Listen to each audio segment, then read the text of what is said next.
Hey everyone, this is Jennifer Beamer, owner operator of Exploit Diet Art by Science, and today we're going to continue talking about how to process your fleece. Now, you've washed, you've dried your fleece. Now let's talk briefly about the storage. If you want to know more about storage, you can see my video on fiber storage, specifically fleeces, to know some of the ways that you can store your fleece. But for this fleece in particular, I have it stored in this giant plastic tote. This is just one fleece. And I have my towel here to absorb extra moisture because I don't want moisture to sit on my fleece. That would be terrible. And then here it is, all nice and washed, and it's ready basically to either be carded or spun from the lock. So when you are getting ready to process your fleece for spinning, there's a couple of ways that you can do it. You can spin from the lock, or you can comb it, or you can card it. So let's talk briefly about how to spin from the lock. I'm going to find a lock here. Alright, so here's our lock. These are the tips. This is the outside. And then this is the shorn end. So this was cut from the animal right here. So to spin from the lock, there's a couple of ways you can do this. First of which is you want to try and keep it in this position as best as you possibly can. If you've washed your fleece in a mesh bag, this will be extremely easy because the locks will remain in that formation, so they're really easy to find. Now what I do is I will take the lock like this, and then I will give it about a full twist, and I will hold this, and then I'll brush out this end, and then I will do the same to this end and brush out this end. So when I'm done, I have a lock that has been completely brushed. This is going to remove any extra vegetable matter, as you can see, or maybe you can see. Oh, it didn't fall out. Here, let me get this focused for you. The manual focus. Just a second. So this little piece right there, that is a piece of vegetable matter. There's not really a lot in this particular fleece, so I don't have to worry about that so much. But you know, it's still there. They are animals. They're going to play in the dirt, even if they are coated and really well taken care of. So you have this beautiful lock. All the fibers are going the same direction, and you have one of two choices. You can pull this into like a mini roving, or sorry, not a mini roving. It's kind of like a mini version of combed top because it's all from one lock, and then you can spin this worsted from one end like this, and it's from one single lock.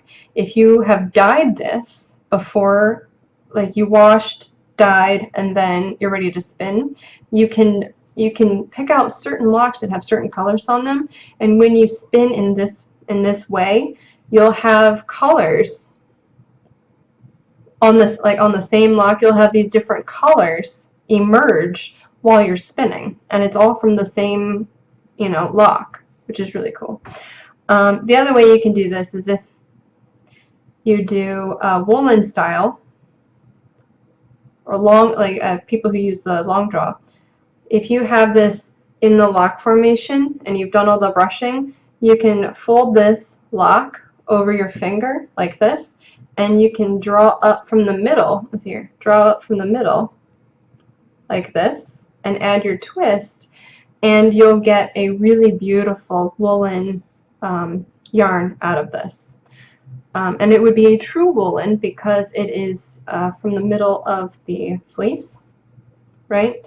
And it's a true woolen if you've done it like this, and you are doing the long draw method. So that's when you draw back, and the twist is being incorporated to the yarn as it's being drawn back, but it isn't fully strong as yarn until you've incorporated enough twist.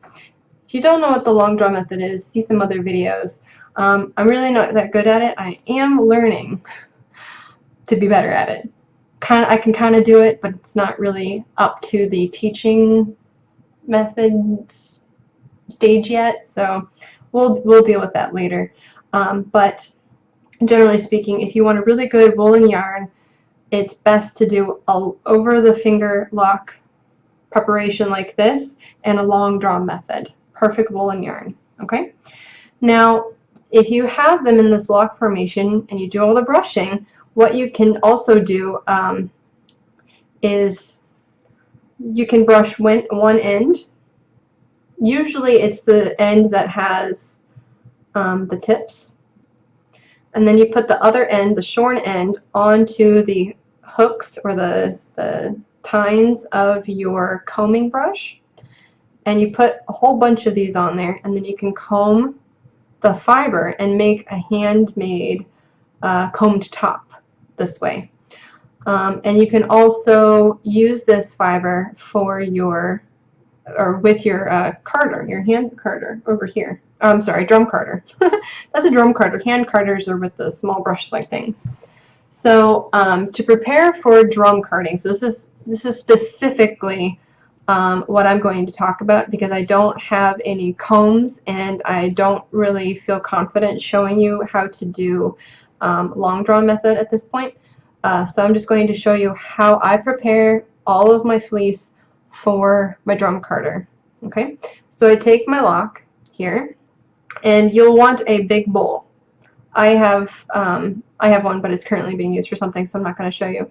But any big bowl will do. I have one dedicated for fiber, so everything fibery related goes into that bowl, because I don't know, I feel weird contaminating my my kitchen bowls with this stuff, even though it's really not contaminating.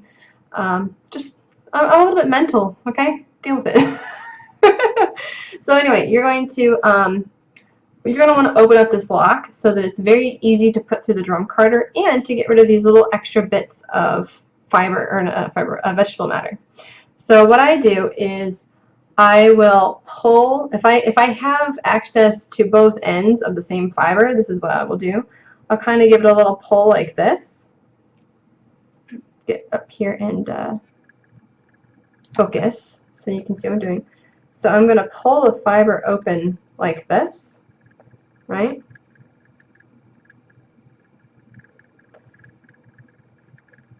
And so you can see how it's starting to form like this kind of webby looking thing here, like this.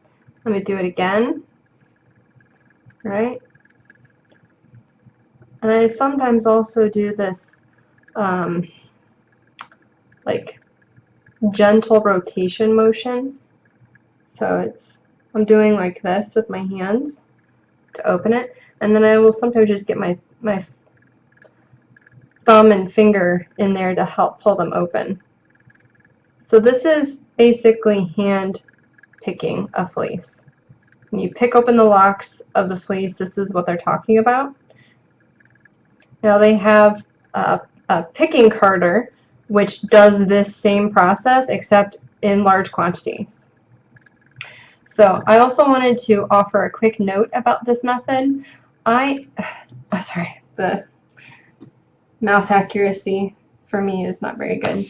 So the reason why I like to really open up this fleece like this is because it makes drum carding a million times easier. If I've already gone through this process to open the fleece, then when I get to the carding part of my processing, not only does it go fast, but the fleece is already very clean. I don't have to make a lot of stops and starts along the spinning process, removing things that didn't get out during the carding process, and I have to do fewer passes through the drum carder to get it pretty well even. So with this, I probably only have to go through twice, whereas if I didn't spend a little extra time opening up all of the lock this way, I would probably have to make 3 or 4 passes, and that does take a lot more time if you think about it. So really use this step to make your fleece as easy to spin as you possibly can. And then if you're going to do any other processing methods like combing, I use dog brushes for things like that, just to open up the ends. if you're going to do lock spinning, which I have done in the past, you'll want to twist open with the brush on both ends, but make sure this is twisted so that you don't pull the lock apart. Excuse me. So yeah, this is the result of your labors. And then as you are doing this, you could have two totes set aside. You can have one for the fleece that you're working on, and the other one having the fleece that's already been picked open like this. Or you can even just use a bag. In the past, I've used plastic bags. You're welcome to do that. I would still cut holes in it so that the plastic bag will breathe, and put something in there that smells nice to help deter pests, like lavender sachets, or even old dryer sheets. I used to religiously keep all of my old dryer sheets to the point where when I go back to our storage unit in America, all my fleece smells like the dryer sheets that I put in there, which is a good thing. You know, it keeps them free of pests and stuff like that, but it's just amazing how much fragrance is still left over in those things. Anyway, so you can do that. Anyway, you know, just have this stored somewhere so that you keep it separate from the fleece that you haven't worked on yet. And what I like to do with this is I try to pick locks from various parts of the fleece. If I have a prime fleece, not every single lock is exactly perfect. Some are a little bit, you know, more crimpy. Some of them might have slight staining, or, you know, the crimp structure might be a little bit more crimpy in some places than others, and that's totally fine. But in order to get a nice, you know, well-processed fleece that one skein of yarn doesn't feel completely different than another skein of yarn from that same section of the fleece, I try to pick from various points so that each bit of fiber that I process will be similar enough so that whenever I spin out the skeins of yarn, it will, you know, all feel the same and all look the same as well. So that's also extremely important if you plan to dye after the fact, because if you have a fleece that has some yellow spots in it and you use that part of the fleece in one skein of yarn, it's going to look completely different than all the other skeins that you've made, because that yellowing after you've dyed it, it's going to change whatever color you've dyed over it unless it's yellow already. And so if you knit with that, or spin, or weave with it or something, or crochet, it's going to be very obvious that there's something up with this little section of the yarn. And you don't want to go through all this process and realize that there's like 20 yards of yarn that you can't use now because, you know, you used one section of fleece that happened to have a small discoloration. So it's just me being a little bit over the top. But in the end, if this does happen to you, you're going to be smacking yourself for this moment, right? And it could have been completely avoidable. So anyway, if you like this video, please give me a thumbs up and subscribe. You can also post questions and comments in the section below. Anything else, Facebook, Twitter, Pinterest, you know, you name it. My blog, it's all going to be in the description below. If you have any comments or suggestions for future videos, also please let me know about those, because I'm always interested in your ideas. And I will keep continuing on with this video series. I'm going to be talking about it in terms of a pattern video that I'm planning to make. So, and I'm using this exact same fleece. I'm just using the fleece from the year before. This is the 2013 fleece, and I'm going to be using the 2012 fleece from this guy. So it's going to be essentially the same video series, but I'm going to go from dyed fleece to finished project in the end. So this video series is complete up to now, and then the next one will start with my project. All right, thanks for watching. Bye.